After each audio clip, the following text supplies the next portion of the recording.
সীমান্তে আজ আমি প্রহরী, অনেক রক্তাক্ত পথ অতিক্রম করে আজ এখানে এসে থমকে দাঁড়িয়েছি স্বদেশের সীমানায়।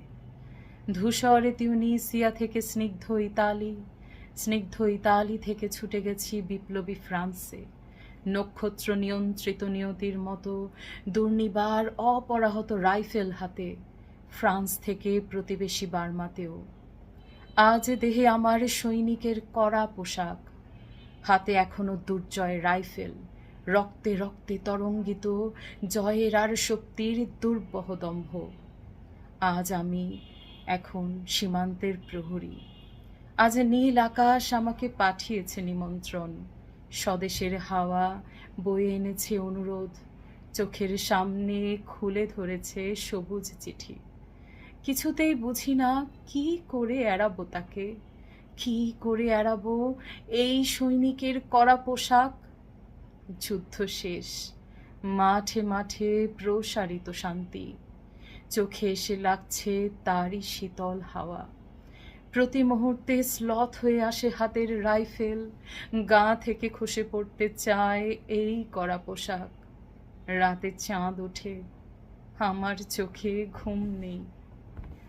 তোমাকে ভেবেছি কত দিন, কত শত্রুর পদক্ষেপ শোনার প্রতীক্ষার অবসরে, কত গোলা ফাটার মুহূর্তে, কতবার অবাধ্য হয়েছে মন যুদ্ধ জয়ের ফাঁকে ফাঁকে, কতবার হৃদয়ে জ্বলেছে অনুশোচনার অঙ্গারে তোমার আর তোমাদের ভাবনায়।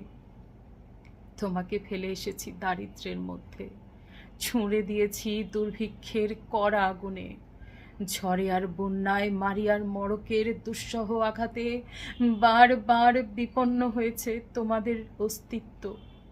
আর আমি ছুটে গেছি এক যুদ্ধক্ষেত্র থেকে আর এক যুদ্ধক্ষেত্রে।